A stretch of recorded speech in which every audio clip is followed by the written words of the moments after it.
Welcome back to Stacy So. I hope you had a wonderful week and thank you for being here again. So we are heading into a holiday weekend here in the United States. It will be Memorial Day weekend, the first official long weekend of summer. And although I'm not typically a fan of super hot weather, um, I am glad to know that summer is on its way. And it inspires me to want to sew, cute little sundresses and, things that are lighter. And so that's what we're going to do this week. Now, this is a pattern that I have made before. And pull up so you can see the numbers. It is Simplicity 4552. I love these. Ernie again. If you know, you know. If you were here a few weeks ago, you know. Please quit kicking the camera. Okay. Anyway, I happen to love these types of patterns where you can sew a capsule wardrobe. Now, I've made the dress in different lengths, actually, about 3 or 4 times. I've done the pants and I've done the little top multiple times because it's perfect for summer. It also makes a great layering piece. The only piece I haven't made yet, I have not made the skirt and I have not made the jacket. It kind of surprises me that I haven't taken time to make the jacket because I usually like a nice light jacket. I'm not necessarily a fan of skirts on me, but I may try it. Today, I'm going to be making another version of this dress. I love the way it feels. I have 2 or 3 shorter versions, and I had one long pink version, but I gained a little weight, and so that I donated it, but now I've lost the weight, and I'm really sad that I gave it away. So I'm going to be making this long version because it's wonderful to wear when the weather's hot and humid. The material that I've chosen, I think I did a short video when I got this order in. I actually ordered this from Michaels. It was the first time I actually ever ordered fabric from Michaels, and the price was fantastic, and the quality of this is so nice.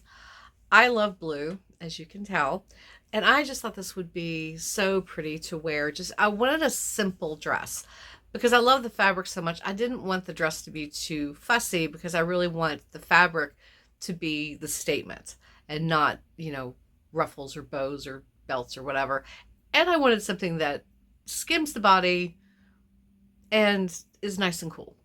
So that is what we're going to be making today. Let me give it a second. I'll turn the camera around and we'll go over all of the items that you'll need to make this dress. I will be, of course, sure to include a link for the pattern. And if I can find it, I'll include a link for that fabric too, if you just love it. And if not, I do recommend just getting online and checking out michaels.com. They had a really nice selection and I was really pleased with my purchase. Okay, so obviously you're going to need the pattern and the pattern pieces. The dress itself is only 2 pieces cut on the fold. It's front and a back. And then there is facing for the neck and the arms. However, if you don't want to do facing, you can do what I'm going to do today. Sometimes I just don't feel like messing with it, and so I don't. So what I'm going to do instead, I'm going to use bias tape around the neck and the arms to finish it. I've done this several times. Actually, I did it with at least 2 of the dresses that I had made before because I was really limited on fabric. And I know I've actually done it with the top every single time just because sometimes I just don't feel like doing interfacing. So if you like doing the facing, then cut it out. This dress takes, let's see, dress A at 45 inches. Depending on your size, you will need anywhere between 2.5 to 3 1/8 of a yard. I am making the size, hold on, let me look. I am actually going to do, I'm doing the size 18, but I had to adjust at the bust a little bit. So I'm kind of sewing between the size 18 and 20, which means I needed 2 1/8 yard. But by not doing the facing for the neck and the arms, I pretty much got away with 2 yards. So you're going to need that, your fabric. If you're going to do bias tape for the finishing, you'll need that. You will also need a sharp pair of scissors, of course, and you'll need some coordinating thread. I'm just going to be using white thread since the background of my fabric is white. I think that's going to work best. So let's get started. Okay, got our 2 pattern pieces cut out. It's very easy, like I said, to lay it out and to cut it out because it's just 2 simple pieces. If you decide that you want to make it shorter, because I'm doing the full long version, be sure to follow the instructions on the pattern for adjusting it. You will want to, there is a line on the pattern where you adjust it for the length from, it's usually somewhere like about here. I've done it a couple different times. I like this dress in both lengths. I just wanted to do a long version since I gave away my pink version. So first thing we'll do, this is the back piece, this is the front piece. The next thing we're going to do is we're just going to put in the bust darts. Once we do that, we just assemble the dress by attaching front to back. Easy peasy. Okay, got the bust darts put in. Very simple process. So now it is time to turn this over. There we go. And so the back to the front, right sides together. I can't wait to wear this. I'm definitely taking this to Tennessee for Memorial Day weekend. We are going to be heading down. We haven't been to our place since we shut it down this past winter, so I don't know what we are looking forward to, but we need to get it open and ready for the season so that family can come down and visit. So we're going to start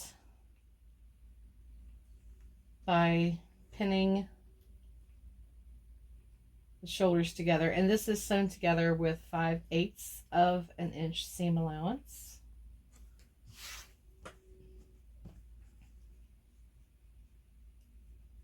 We'll just line everything up.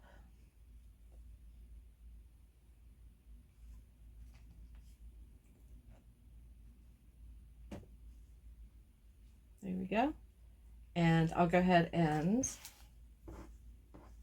pin it down the sides as well. Get it stitched together, and I will meet you back here and we will start getting our bias tape attached. Okay, so I have it pinned together, but I was thinking about something. The last long version of this I did, I thought twice about it later on, wishing that I had left like little, done like slits on the side just to make it easier when going up and down steps. So we're going to do that. The picture does show that you have, I think, one side slit. It doesn't show it on this side. You can really only see it just minimally over here. Same thing on the skirt. Like, you don't see any slit on this side, but on the other side you can see it. And I thought about maybe adding one to the back, but I think it's gonna be easier just to do it in the side. And I think, because I don't actually shorten this. It's nice with this particular pattern. I love where it hits on me, so I just put in a normal hem. I think what we'll do is we'll take it up 8 inches, because we'll fold it twice, which will make the slit 7 inches. Okay, so what I'm going to do is I'm going to change out this yellow pin with a red one, because that will tell me to stop sewing. Whoops, that one's crooked. We don't want to use a crooked pin. All right, 8 inches. right there. Okay, so then we don't need these 2 pins. And let's do the same on this side. Measure up 8 inches.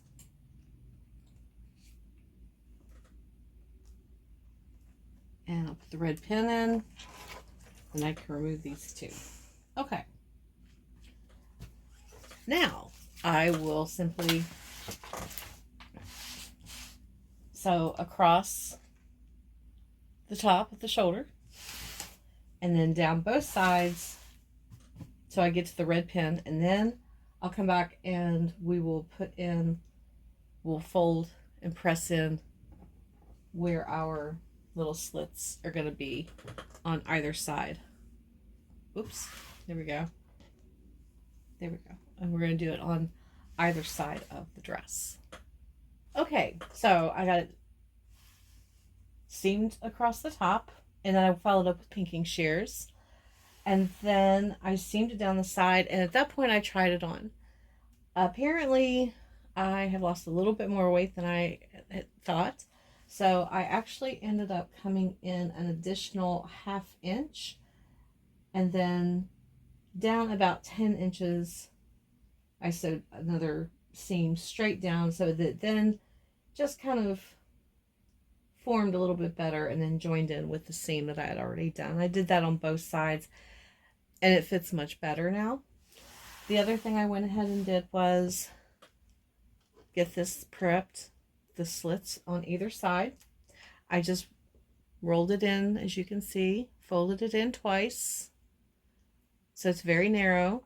I'm going to seam all the way up the side, down the back side, and then I'll do a little, when I turn it right side over, I'll do a little straight stitch back and forth, just security, just in case I ever get crazy and walk too big. I don't want to pop the seam, that, you know, the threads that's there and have it start coming apart. That would be embarrassing.